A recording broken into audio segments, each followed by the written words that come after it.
विद्यार्थी मित्रों, धोरण 10 गणित प्रकरण 8 त्रिकोणमितिनो परिचय लेक्चर 4 ની અંદર તમારું સ્વાગત છે। મિત્રો, દરેકે તાજા માજા થઈ અને ત્રિકોણમિતિના પહેલા 3 લેક્ચરનો અભ્યાસ બરાબર કર્યો હશે। જે લોકો પાછળ હોય, લેટ હોય, તો એ બરાબર થોડોક સમય વધુ ફાળવી અને સાથે કરી લે। હોમવર્ક પણ કર્યું હશે। આપણે 1 થી 3 વિડીયોની અંદર 8.1 જે ત્રિકોણમિતિય વિધેય છે એના અનુસંધાને દાખલા આવરી લીધા હતા। મિત્રો, તમે કરી પણ લીધા જ હશે, તમારો બેઝ બંધાઈ ગયો હશે। મિત્રો, એમાં એક દાખલો આપણે 8.1 એની અંદર દાખલા નંબર 6 એક બાકી રાખેલો, એવો જ દાખલો ઉદાહરણની અંદર ઉદાહરણ બીજું પણ છે। તો આજે આપણે સ્વાધ્યાય 8.1 એના દાખલા નંબર 6 છે ગણીએ। તો જો એ દાખલો શું છે, આમ તો આ દાખલો છે એમાં રકમમાં થોડુંક અસ્પષ્ટ અજમંજસ છે કે એક જ ત્રિકોણ માટે છે કે અલગ અલગ ત્રિકોણ માટે। જો એક જ ત્રિકોણ માટે આ દાખલો ગણવામાં આવે તો સિમ્પલ અને સાદો સરળ દાખલો થાય। અલગ અલગ ત્રિકોણ લેવામાં આવે તો દાખલો થોડોક મોટો થાય। જો એ અને બી એવા લઘુકોણો છે, બે લઘુકોણ છે, એક જ ત્રિકોણના બંને ખૂણાઓ છે કે અલગ અલગ ત્રિકોણના, એવું સ્પષ્ટીકરણ નથી। જો પરીક્ષામાં તમને ખરેખર સ્પષ્ટીકરણ ન કરેલું હોય તો આપણે ઉદાહરણ નંબર 3 ને ઉદાહરણ 2 છે એને વળગી રહેવાનું છે। ઉદાહરણ 2 મુજબ જ ગણવાનો થાય। કદાચ તમને કોઈ ગણાવતા હોય એક જ ત્રિકોણ લઈને તો એ ખરેખર એ આપણી રીતે નક્કી ન કહી શકીએ એક જ ત્રિકોણ માટે છે એવું। ખૂણો એ અને બી એવા લઘુકોણો છે જેથી કોસ એ બરાબર કોસ બી, કોસ એવા બે ખૂણા માટે કોસ એ અને કોસ બી ની કિંમત સરખી હોય તો સાબિત કરો કે ખૂણો એ બરાબર બી। તો હવે આપણે અહીંયા હું તમને પહેલા એક જ ત્રિકોણ માટે લખી દઉં। હાલો, જો ત્રિકોણ એબીસી માં ખૂણો એ અને બી લઘુકોણો છે,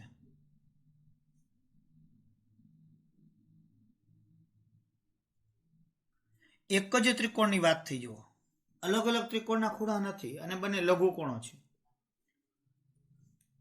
જો ત્રિકોણ એબીસી માં એ અને લઘુકોણ છે તો તેના માટે આપણે સાબિત કરીએ। તો હવે આ ત્રિકોણ એબીસી આપણે લઈએ તો એ ત્રિકોણ એબીસી માં ખૂણો કોસ એ બરાબર કોસ બી છે। આપણે જો ત્રિકોણ દોરી નાખીએ, એક જ ત્રિકોણ, અલગ અલગ ત્રિકોણ નથી, એમાં એ અને બી લઘુકોણ અને આ સી કાટકોણ। અહીંયા કોસ એ અને કોસ બી ના મૂલ્ય સરખા છે તો ખૂણો એ અને બી સરખા સાબિત કરવા છે। તો અહીં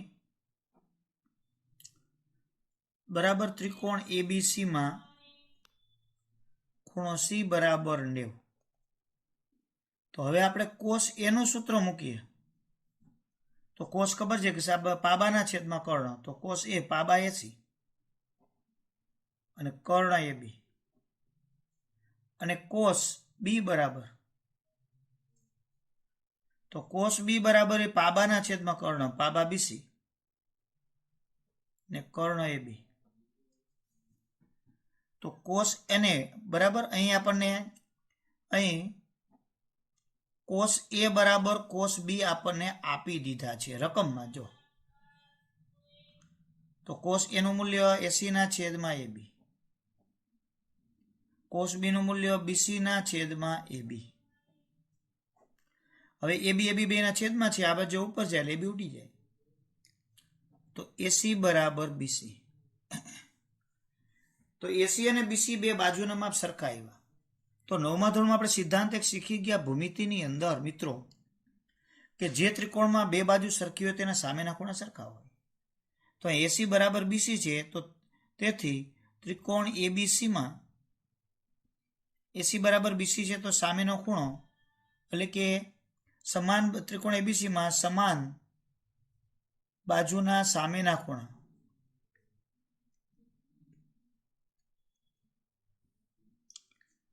એ બરાબર બી, એટલે સાબિત થઈ ગયું.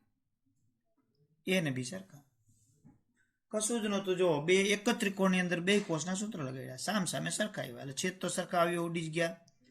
બે બાજુ સરખી આવી એસી ને બીસી, તો એને સામે ને ખૂણા સરખા. That's all. પરંતુ બંને એક જ ત્રિકોણ ન હોય તો પરીક્ષામાં આપણને સ્પષ્ટીકરણ ન કરેલું હોય તો બહુ વાંધો ન આવે, તમે ગમે રીતે ગણી શકો. પણ ચોપડીમાં ઉદાહરણ જે આપ્યું છે બે અલગ અલગ ત્રિકોણ લઈને આપ્યું છે. એટલે મારો આગ્રહ એવો છે, ફાવે તો અલગ અલગ ત્રિકોણથી જ ગણવું, ન ફાવે તો આ રીતે ભાગ કરી નાખવાનું. બરાબર? એટલે જે તે વિદ્યાર્થીની કેપેસિટી ઉપર. હવે આપણે બે અલગ અલગ ત્રિકોણ છે એના માટે આપણે વાત કરીએ તો કે ખૂણો એ છે કોઈ એક ત્રિકોણનો ખૂણો છે. કયા ત્રિકોણનો ખૂણો છે એના માટે આપણે ગમે તે ત્રિકોણ લઈ લ્યો, પણ એમાં ખૂણો એ આવવો જોઈએ.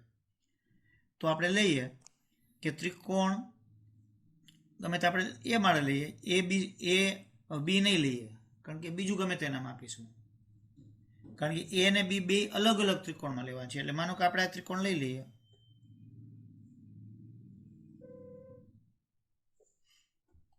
એ પછી અહીંયા એમ અને એન લઈ લ્યો, પછી બીજામાં બી ત્રિકોણ લ્યો, એટલે કે ખૂણો બી, ત્રિકોણ તો બી. હવે અહીંયા પી અને ક્યુ નામ આપી દો. હવે આ બંને ખૂણા સમાન લેવાના છે, સાબિત કરવા છે સમાન લેવાનું નથી, પણ બેમાં કોસ એ અને કોસ બી ના મૂલ્ય સમાન આપ્યા છે. તો આપણે લઈએ ત્રિકોણ એ એમ એન માં ખૂણો એમ બરાબર 90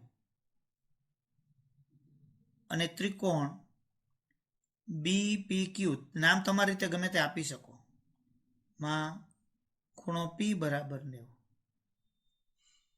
એમ બરાબર 90 અને પી બરાબર 90. તો આ બંને ત્રિકોણની અંદર આ બંને ખૂણા આપણને 90 ના આપ્યા છે. એ અને બી લઘુકોણ છે. આપણે કોસ એ બરાબર કોસ બી આપણને આપી દીધા છે અને ખૂણો એ બરાબર બી સાબિત કરવો છે. તો થઈ જાય એની અંદર. જો ચાલો હવે આપણે દાખલો આપણે ગણીએ. તો હવે ત્રિકોણ અહીંયા લઈએ, ત્રિકોણ એ એમ એન માં કોસ એ નું સૂત્ર મૂકીએ તો કોસ એ પાબાના છેદમાં કર્ણ, એટલે એમ ના છેદમાં એન.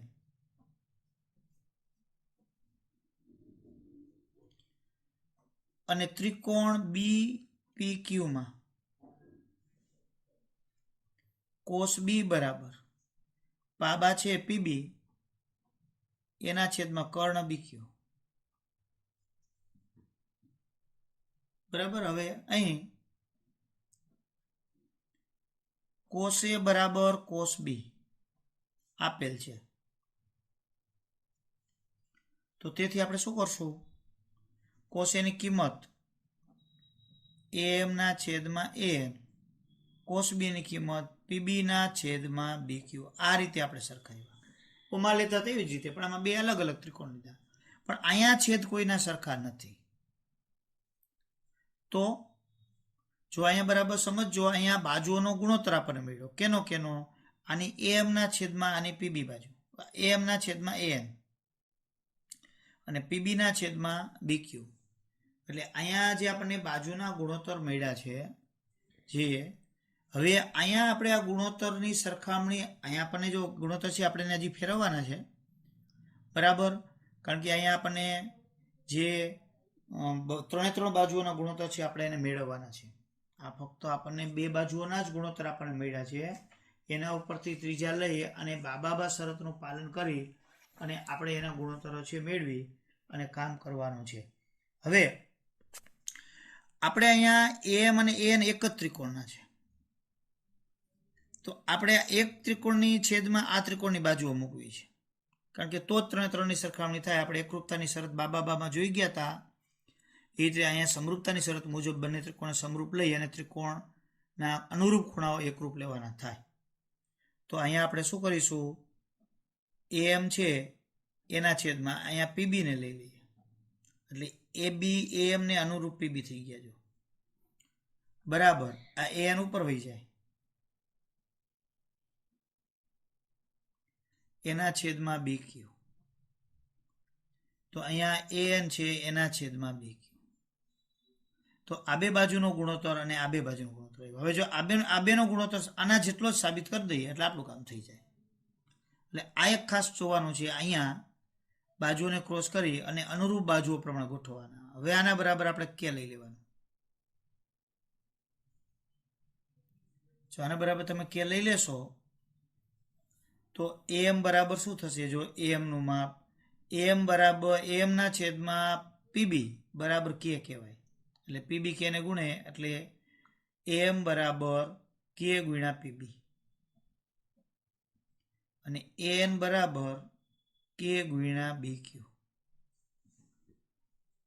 આને નંબર આપવા તો આપી દો એક નંબર. લ્યો ફરીથી સાંભળી લ્યો. અલગ અલગ બે ત્રિકોણ લીધા. એની અંદર એક ખૂણો લઘુકોણ a અને બીજો b લીધો, કારણ કે આપણે રકમ આપ્યા મુજબ બેયના કોસના સૂત્ર મૂક્યા. કોસની જગ્યાએ સાઇન સમાન આપ્યો તો સાઇનના સૂત્ર મૂકવાના, ટેન કીધું તો ટેનના સૂત્ર મૂકવાના, અહીંયા કોસના મૂક્યા. સરખાવી દીધા. પછી અંશમાં એક ત્રિકોણની બાજુ આવી જોઈએ, છેદમાં બીજા ત્રિકોણની બાજુ, એવી રીતે ક્રોસમાં બદલી શકાય અને કે ધારી લીધો. હવે બંને ત્રિકોણમાં હવે આપણી પાસે સંબંધ કેનો કેનો થયો? જો અમે લીટા માર્યા છે એ બાજુ એના સંબંધ થયા છે, તો મારે આનો સંબંધ હવે મેળવવો છે. તો મારે બેયમાં પાયથાગોરસનું સૂત્ર મૂકવું પડે. તો ચાલો મૂકીએ. તો હવે ત્રિકોણ AMN માં પાયથાગોરસનું આપણે સૂત્ર મૂકીએ તો an નો સ્ક્વેર બરાબર am નો સ્ક્વેર વત્તા mn સ્ક્વેર. મારે mn અને pq નો સંબંધ મેળવવો છે, તો હું mn ને કરતા બનાવી દઉં. તો am ના સ્ક્વેરને આ બાજુ લઈ જાઉં તો am નો સ્ક્વેર બરાબર an નો સ્ક્વેર માઇનસ am નો સ્ક્વેર. એવી જ રીતે ત્રિકોણ BPQ માં સૂત્ર મૂકવું, કારણ કે એમાં p કાટખૂણો છે. તો pq નો સ્ક્વેર બરાબર pb સ્ક્વેર વત્તા pq સ્ક્વેર. તો અહીંયા એમાં પણ આપણે pq ને કરતા બનાવવા છે, કારણ કે એ બાજુ જોઈએ છે. pq નો સ્ક્વેર બરાબર bq નો સ્ક્વેર વત્તા pb સ્ક્વેર. હવે mn સ્ક્વેર અને pq સ્ક્વેર નો ગુણોત્તર લઈ લઈએ, કારણ કે આપણે બેનો સંબંધ લેવો છે. હવે mn નો સ્ક્વેર છેદમાં pq નો સ્ક્વેર. જો એ બેનો ગુણોત્તર લેવો છે તો એના સંબંધનું સૂત્ર મૂકી દીધું. આ બેનો ગુણોત્તર અંશને છેદમાં, તો એની કિંમત એ અંશને છેદમાં મૂકવી પડે. an square minus am square છેદમાં bq square minus pb square. હવે an ની કિંમત આપણી પાસે તૈયાર જ છે. જો mn ની કિંમત am ની પણ તૈયાર જ છે. બેયની જે કિંમત છે એ મૂકી દેવાની. તો અહીંયા વર્ગ છે તો અહીંયા વર્ગ જ કરવાનો, k વર્ગ bq સ્ક્વેર માઇનસ k વર્ગ pb સ્ક્વેર.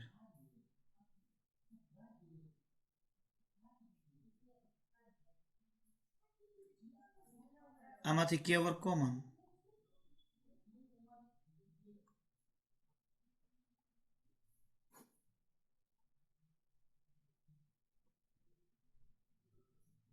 આવડી ગયા. તો આના બરાબર k વર્ગ આવ્યા. તો આ ગુણોત્તર વર્ગવાળો છે, તેનું વર્ગમૂળ લઈ લો. તો સામે k નું વર્ગમૂળ એટલે k. તો હવે અહીં તમે જોઈ શકો છો, અહીં આપણે કેમાં ગુણોત્તર હતો? તો આ k આવ્યા. તો આની કિંમત એ k લીધી હતી, આની એ k, અને આ k ની કિંમત આવી. તો આપણે હવે am ના છેદમાં pb બરાબર an ના છેદમાં bq બરાબર k અને mn ના છેદમાં pq બરાબર k. તો તેથી am ના છેદમાં pb an ના છેદમાં bq અને mn ના છેદમાં pq. તો હવે આ બંને ત્રિકોણ રહ્યા આમ છે, તો તેથી AMN અને ત્રિકોણ BPQ આ બંને ત્રિકોણમાં અનુરૂપ બાજુ સમપ્રમાણમાં આવી. જો AM, જો અહીંયા તમે બે જગ્યાએ જોઈ શકો, આ AM ના છેદમાં PB છે તો AM અને PB અનુરૂપ બાજુ, બરાબર. આ AN અને BQ, તો AN અને BQ અનુરૂપ બાજુ, MN અને PQ બધી બાજુ અહીંયા સમપ્રમાણમાં છે. બાજુ સમાન નથી, સમપ્રમાણમાં. જો બાજુઓ સમપ્રમાણમાં હોય તો ત્રિકોણ સમરૂપ થાય. આપણે ત્રિકોણના ચેપ્ટરમાં સમરૂપતાની શરતોમાં બાબા શરત જોશું. સમરૂપતાની શરત આપણે 9મા ધોરણમાં એકરૂપતાની આવતી હતી. તો અહીંયા અનુરૂપ બાજુઓ સમપ્રમાણમાં છે તો આપણે કહી શકીએ કે AMN અહીંયા સમરૂપતા, એટલે અહીંયા ત્રિકોણ છે આમ કરી નિશાની અને સમરૂપતાની નિશાની કહેવાય. એને એરો કરી સંગતતા સમરૂપતા લખાય, બે ચાલે. તો BPQ, જો બે ત્રિકોણ સમરૂપ હોય તો એના અનુરૂપ ખૂણા સરખા હોય. તો અનુરૂપ કોણ? A જેવડો B જોઈએ, A અને B અનુરૂપ. તેથી ખૂણો A બરાબર ખૂણો B. અહીંયા તમે લખી શકો આમાં, કારણ બા લખવું હોય તો કાંઈ બહુ જરૂર નથી આમાં, આ કાંઈ ભૂમિતિ નથી, બરાબર. તો ખૂણો A બરાબર B થાય. એટલે દાખલો થોડોક મોટો થાય અને બીજા દાખલાની સાપેક્ષમાં અઘરો પણ થાય. એટલે જેની કેપેસિટી ન હોય એને એક જ ત્રિકોણથી ગણી નાખવાનો. કોઈ એમ કે ના ના સાહેબ આપણે કોઈ જાતની બાંધછોડ કરવી જ નથી, તો એને બરાબર ધ્યાનપૂર્વક દાખલો છે એ જોવાનો વિડીયો 2-3 વખત, ત્યારે માંડીને મગજમાં ઉતરે. છતાં કંઈ ક્વેરી હોય તો મોકલવી. તો આ બધા દાખલાઓ છે. તમારી પ્રેક્ટિસ બુકમાં પણ ઘણા બધા દાખલાઓ છે, મેં આમાં આવરી લીધા છે આ ચેપ્ટરની અંદર. અને અમુક દાખલાઓ તમે કહો સાહેબ પ્રેક્ટિસ બુકને આવડતા નથી, અંદર તમે નથી લીધા. એનું કારણ એક જ છે કે એમાં નિત્યસમનો ઉપયોગ થતો હોય. એટલે એવો નિત્યસમનો ઉપયોગ જ્યાં જ્યાં થતો હશે એવા દાખલાઓ છે મેં થોડા કાઢી નાખ્યા છે અંદરથી. પણ જેને બહુ શોખ હોય પ્રેક્ટિસ બુકનો ને એવો, છતાં નિત્યસમો જાણવાનો બધું ગણવાનો, એને નિત્યસમો કરવાના. એટલે કારણ કે નિત્યસમનો ઉપયોગ આપણે આ વખતે આમાં કરતા નથી, પણ છતાંય બહુ ઈચ્છા હોય તો કરી શકે અને શીખી પણ શકે. અને આપણે ઓફલાઈન ચાલુ થાય ત્યારે વિશેષ નિત્યસમના દાખલાઓ છે એ શીખવીશું. ચાલો મિત્રો, હવે આપણે નવો એક મુદ્દો શીખવાનો છે. વિશિષ્ટ માપના ખૂણા માટેના ત્રિકોણમિતીય ગુણોત્તરના મૂલ્ય લ્યો. આવરીશું. હવે એક કાંઈ તમે બરાબર ધ્યાનપૂર્વક સમજો. હવે એક ત્રિકોણ મેં દોર્યો છે, મેં કોઈ જાતના માપ લીધા નથી, એમને ત્રિકોણ દોરી નાખ્યો, માની લો. જોજો, ત્રિકોણનું નામ આપી દઉં ABC. હવે દોરી નાખ્યા પછી હવે હું માપું છું. પહેલા મેં નહોતો માપ્યો, માપ કોઈ લીધા જ નહોતા, ફૂટપટ્ટી પેન્સિલ લઈ દોરી નાખ્યો. હવે અહીંયા કોઈ માપું છું એટલે આ મને કોઈ એક માપ મળે છે, બરાબર. અહીંનું માપ મળે છે અને આ ખૂણો માપું છું. જોજો મેં કે બે અને આ માપ, ત્રણેય માપ માપેલી, ત્રણેય બાજુ, અને આ ખૂણો માપ્યો. ચાલો આ ખૂણો મેં માપ્યો એટલે મને અહીંયા 25નો ખૂણો મળ્યો.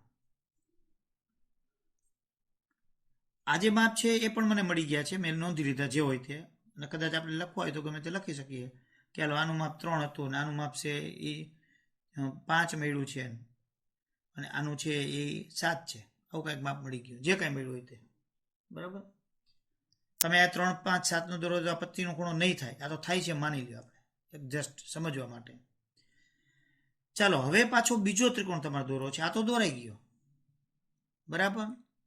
હવે બીજો ત્રિકોણ તમારો દોરવો છે, એ ત્રિકોણ છે એ આનાથી તમે ગમે તે મોટો ગમે તે માપીને દોરો છો, બરાબર. હવે અહીંયા તમારે માપવાનું એટલે એક જ માપ માપવાનું છે.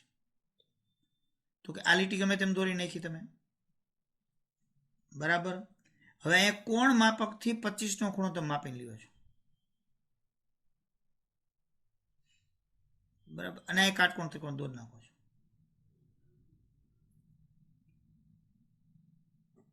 એટલે PQR ત્રિકોણ થઈ ગયો. આ ખૂણો 25નો છે, આ માપ ખબર નથી. હવે તમે આની સામેની બાજુ 3 થઈ અને કર્ણ 7 છે, તો 3 અને 7નો તમે ગુણોત્તર અહીંયા તમારે થયો. એટલે આપણે જોઈએ તો આને સાઈન સાબાના છેદમાં કર્ણ એટલે સાઈન 25 કહેવાય. તો સાઈન 25નું મૂલ્ય માની લો કે તમને આટલું મળ્યું. સાચું નથી, જોજો, આ તો અંદાજ શીખવા માટે છે. હવે એ જ વસ્તુ અહીંયા તમારે, હવે આ બેના ત્રિકોણના માપ તો અલગ છે, તમે જોઈ શકો છો, ખૂણો સમાન છે, માપીને જ લીધો છે. તો આમાં પણ તમે sin 25 લ્યો અને સામેની બાજુ PQ અને PR માપી અને એનો ગુણોત્તર લ્યો તો એ 3/7 જ થાય. તો એનો અર્થ એ થયો ત્રિકોણ નાનો હોય કદમાં કે મોટો હોય કે સમાન કદમાં હોય, પણ અહીંયા કાટકોણ ત્રિકોણની અંદર જો ખૂણો કોઈ કાંઈ નિશ્ચિત હોય તો એના બધા માપ નિશ્ચિત જ થાય. માનો કે 25નો ખૂણો હોય તો સામેની બાજુનું કર્ણનો ગુણોત્તર સરખો જ થાય, પાસેની બાજુને કર્ણનો ગુણોત્તર સરખો જ થાય, સામેની બાજુ પાસેની બાજુનો ગુણોત્તર સરખો જ થાય. તો ચોક્કસ ખૂણો હોય તો એના વિધેયનું મૂલ્ય છે એ ચોક્કસ હોય, ચોક્કસ ખૂણાના વિધેયનું મૂલ્ય ચોક્કસ હોય. તો તમે કહે 25નું આટલું આવ્યું તો 24નું બદલાઈ જાય, 23નું બદલાય, 21નું બદલાય, 38નું બદલાય, તો કેટલા યાદ રાખવાના? એના માટે આખું કોષ્ટક હોય, નેચરલ સાઇન. કોસ માટેનું કોષ્ટક હોય, નેચરલ કોસ, સાઇન, કોસ, ટેનના બધાના કોષ્ટક આવે. આપણે કોષ્ટક આખા યાદ રાખવાના નથી, પણ ચોક્કસ પ્રકારના ખૂણાઓ છે એના માપ આપણે યાદ રાખવાના અચૂક છે, કારણ કે હવે એ માપ ઉપર જ આપણે દાખલા ગણવાના છે. ચાલો એક આપણે 30ના ખૂણા માટેની આપણે વાત કરીએ તો 45નો પહેલા લઈ આલો. 45ના ખૂણા માટે ચાલો આપણે કાટકોણ ત્રિકોણ દોરીએ.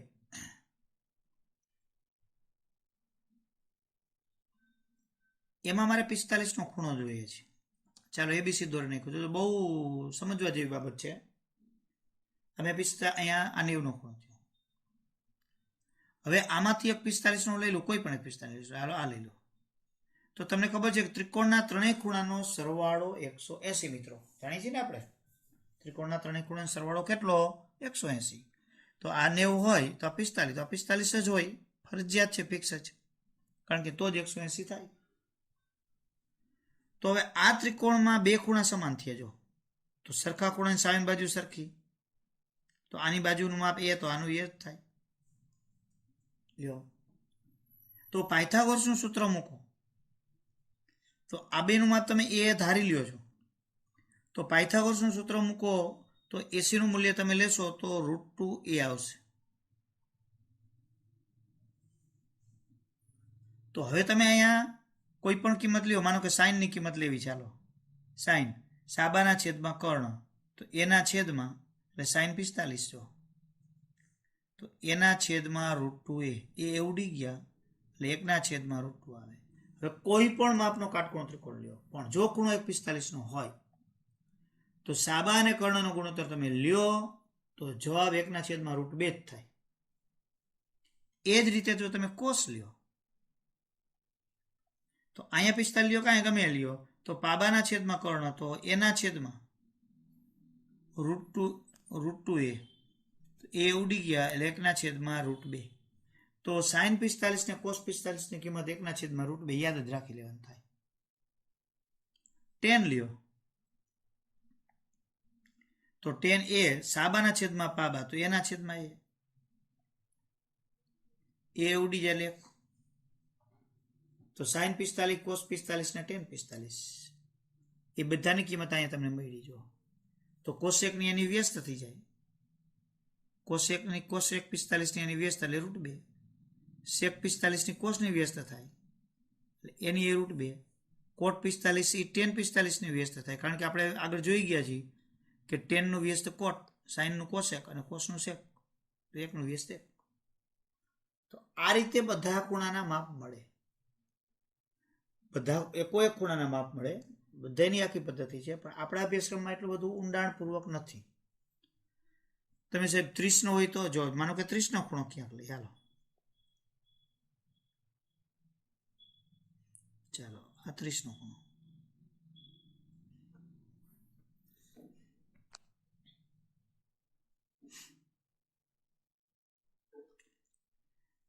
તો 30નો ખૂણો હોય તો આ ખૂણો 60નો થાય, સ્વાભાવિક જ છે.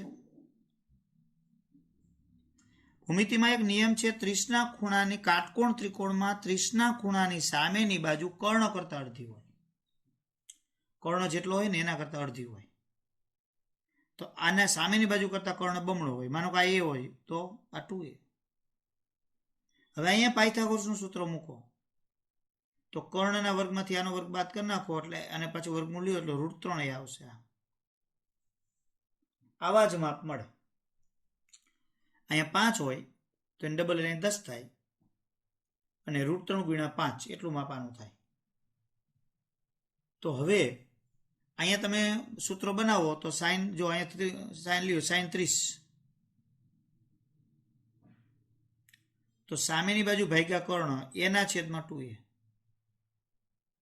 એ ઉડી જાય એટલે 1/2. cos 30 લ્યો તો પાસેની બાજુ ભાગ્યા કર્ણ એ ઉડી જાય √3/2, ડાયરેક્ટ મૂકો તો. tan 30 લ્યો સાબાના છેદમાં પાબા એટલે એ ઉડી જાય 1/√3. એ જ રીતે બધાને મળે. 60 ના લેવો હોય તો sin 60, સાબાના છેદમાં કર્ણ એટલે √3/2 એટલે એ ઉડી જાય એટલે √3/2. એ જ રીતે cos 60 લ્યો તો પાબાના છેદમાં કર્ણ એટલે 1/2 આવશે, tan 60 √3 આવશે. એટલે આ રીતે આપણને બધા મૂલ્યો મળી જાય. તો એમ કે સાહેબ 0 ના લેવા હોય તો મળે, એ પણ મળે. માનો કે અહીંયા 30નો ખૂણો છે, એને ધીમે ધીમે તમે નાનો કરતા જાઓ. જો આ 30નો છે એની જગ્યાએ 10નો કરી નાખો તો 10નો ખૂણો નાનો કરવા માટે તમારે એટલે લેવું પડશે. જો તો આ એ બી માપ છે એ નાનું થઈ ગયું. એમ કરતા કરતા કરતા કરતા તમે 0નો ખૂણો કરી નાખો તો 0નો ખૂણો તમે કરી નાખશો એટલે એ બી 0 થઈ જશે. જો એ બી 0 થઈ જશે ને એસીનું માપ બીસી જેવડું થશે. તો એ સમયે તમે અહીંયા માનો કે સામેની બાજુ છેદમાં કર્ણ કરો તો સાઈન તમે 0 ગણો તો સાબા છે એ 0 થઈ ગયો, 0ના છેદમાં કર્ણ એટલે એસીએમ ના, તો 0ના છેદમાં કોઈ પણ સંખ્યા એટલે 0 થઈ ગયો. તો આ રીતે થાય. તો એ જ રીતે જો તમે અહીંયા cos 0 લ્યો તો cos 0 લ્યો તો પાબાના છેદમાં, તો અહીંયા 0 થઈ ગયો તો એની પાસેની બાજુ તો બીસી જ છે અને કર્ણ એસી છે એ બીસી જેવડો થઈ જાય. જો આમ આ મોટો છે ધીમે ધીમે ખૂણો નાનો કરતા જાવ તો નાનો થતા બીસી ઉપર આવી જાય. તો એસી અને એસી ને બીસી બે સરખા થાય એટલે બે ઉડી જાય એટલે 1 થઈ જાય. તો sin 0 0 થાય અને sin cos 0 1 થાય. તો કે સાહેબ 90 જેવું હોય તો જો જેમ તમે આ ખૂણો નાનો કરશો, પેલા 30નો છે તો આ 60નો થયો, હવે 10નો કરો તો અહીંયા 80 થશે, 0નો કરો તો આ 90 થશે. તો અહીંયા તમે sin 90ની ગણતરી તમે જુઓ તો sin 90માં તમે અહીં જુઓ તો સાબાના છેદમાં કર્ણ, તો સાબાન કર્ણ બે સરખા થઈ ગયા તો કિંમત 1 થઈ જાય. પણ તમે cos 90 લ્યો તો cos 90 લ્યો તો પાબાના છેદમાં કર્ણ, તો આ 0 અને છેદમાં કર્ણ એટલે 0 છેદમાં કોઈ પણ સંખ્યા એટલે 0. તમે એમ કહો સાહેબ તો 10 લઈએ તો જો તમે 10 લ્યો તો 10 90 બરાબર, તો 10 અહીંયા 90 થઈ ગયા તો સાબાના છેદમાં પાબા, તો સાબા બીસી ને પાબા 0. તો કોઈ પણ છેદમાં 0 કોઈ પણ સંખ્યા હોય છેદમાં 0 હોય તો એ અવ્યાખ્યાયિત અનંત થાય. અનંત, જો આલ્ફા જેવો સંકેત અનંત, અવ્યાખ્યાયિત, ઇન્ફિનિટિવ. એટલે તમારા માટે આ કઈ રીતે મૂલ્ય આવ્યા છે એ બહુ મહત્વનું નથી. તમારી ચોપડીમાં તમને બતાવ્યા છે એ કઈ રીતે આવ્યા છે તે, પણ એ મૂલ્ય ક્યાં થાય એ આપણે યાદ રાખવું જરૂરી છે, એ કમ્પલસરી છે. તો એનું કોષ્ટક પણ તમારી ચોપડીમાં તમને આપ્યું છે અને ત્યાર પછી એના દાખલાઓ પણ છે. એટલે આપણે એ કોષ્ટક પણ યાદ રાખવાનું છે. ખાસ કરીને કઈ રીતે કોષ્ટક થાય છે એવું પણ તમને શીખવાડું છું. પછી એને તૈયાર પણ કરવાનું છે. અને દાખલા ગણતી વખતે ફરજિયાત કમ્પલસરી મોઢે જ કિંમત મૂકવાની છે. દાખલા ગણતી વખતે કોષ્ટકમાં જોઈ જોઈને કિંમત મૂકવાની નથી. તો ચાલો આપણે એનું આખું વિશિષ્ટ ખૂણાઓ 0, 30, 45, 60 અને 90, 5 વિશિષ્ટ ખૂણાથી આ 0, 30, 45, 60 અને 90 અને 6 વિધેય એટલે 6×50 ને 30 કિંમતો કુલ થાય એ આપણે પાકી કરવી પડે, યાદ રાખવી પડે, તો જ આપણને સ્વાધ્યાય 8.2 આવડે અને એનો એક અચૂક દાખલો 2 માર્કમાં પરીક્ષામાં પૂછાશે જ. તો ચાલો આપણે કોષ્ટક જોઈએ. જો મિત્રો, આમ તો મૂલ્યો યાદ જ રાખવાના હોય એ જ ઉત્તમ રસ્તો છે, પણ તોય છતાં આપણે ઘણી વખત યાદ ન રહેતા હોય અથવા ભૂલાઈ જાય તો એક કોષ્ટક એને બનાવવાનું, પરીક્ષામાં તમે રફમાં બનાવી શકો અને પછી મૂલ્યો છે એના લખી શકો. પણ ઉત્તમ રસ્તો સીધો મોઢે યાદ રાખવાનો છે. અહીં મેં લખ્યા છે ખૂણાઓ. કયા કયા ખૂણાના મૂલ્ય આપણે યાદ રાખવાના છે? એક 0,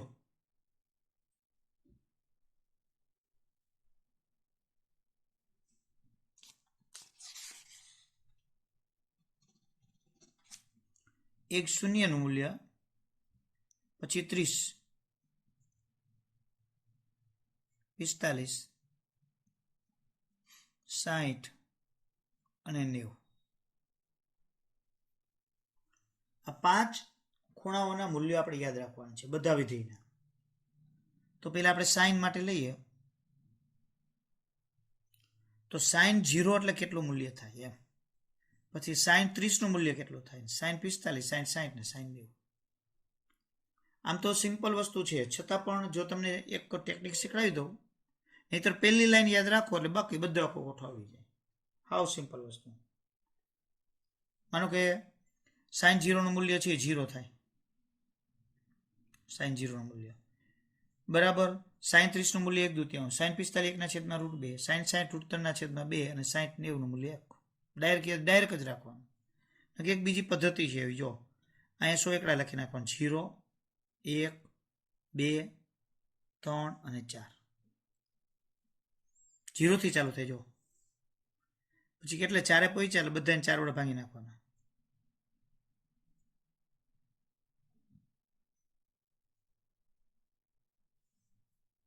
પછી બધાનું વર્ગમૂળ લઈ લેવાનું.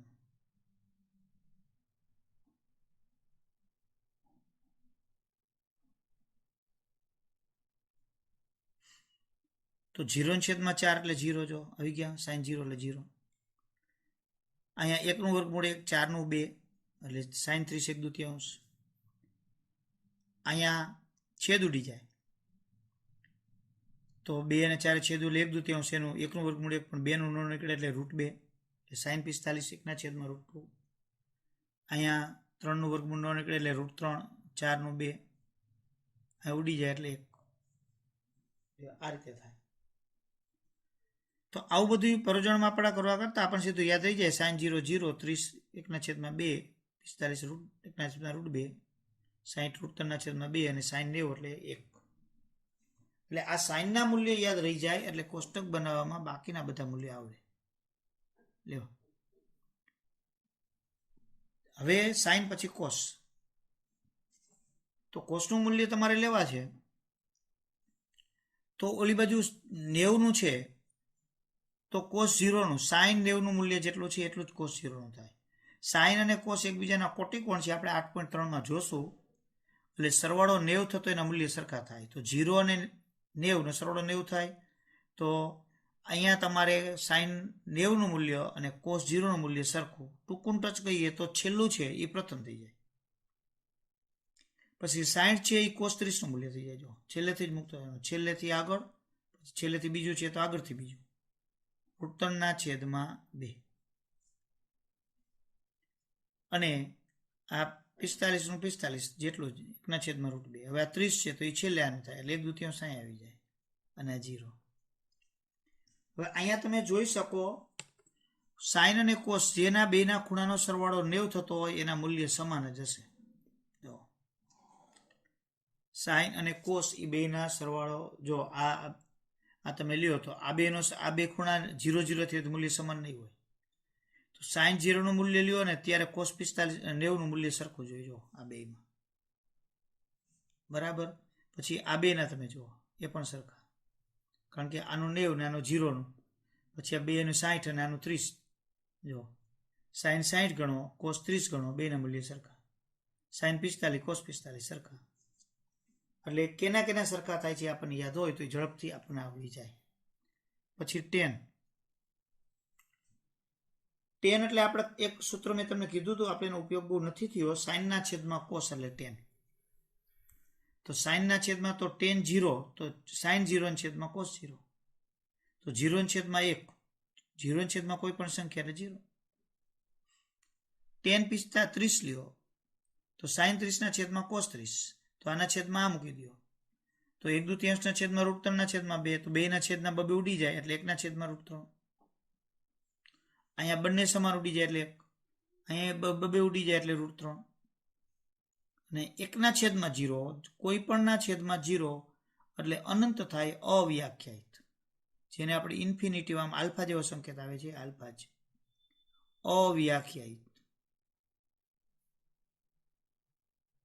અથવા એને અંગ્રેજીમાં કે ઇન્ફિનિટિવ, અનંત, છેદમાં 0 એટલે એને અનંત કહેવાય. તો આ રીતે આપણને આ 3 મૂળ વિધેય છે એના મૂલ્યો થયા. હવે બાકીના 3 છે, આ 3 પાકા કરી નાખો તો બાકીના 3 છે એ સરળતાથી એમને મજા આવડે. કેમ? તો કે માનો કે આપણે કોશેક લઈએ તો કોશેક સાઇનનું વ્યસ્ત, 0નું વ્યસ્ત અવ્યાખ્યાયિત, અનંત.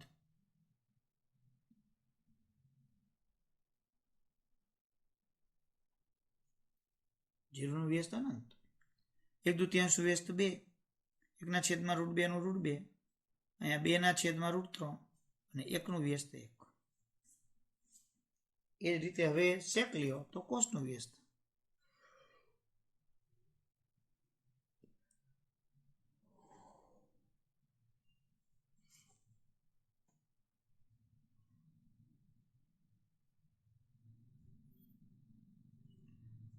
તો સેકનું વ્યસ્ત, 0નું વ્યસ્ત એટલે કોસનું વ્યસ્ત, સેક 0માં કોસનું વ્યસ્ત, 1 વ્યસ્ત 1, અહીંયા 2 છેદમાં √3, અહીંયા √2, અહીંયા 2, 0નું વ્યસ્ત અનંત, અવ્યાખ્યાયિત.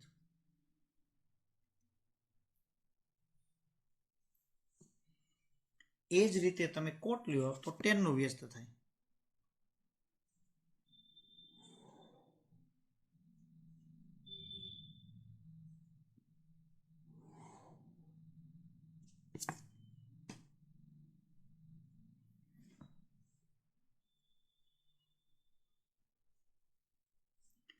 તો અહીંયા કોટ એટલે 10નું વ્યસ્ત, 0નું વ્યસ્ત એટલે અવ્યાખ્યાયિત.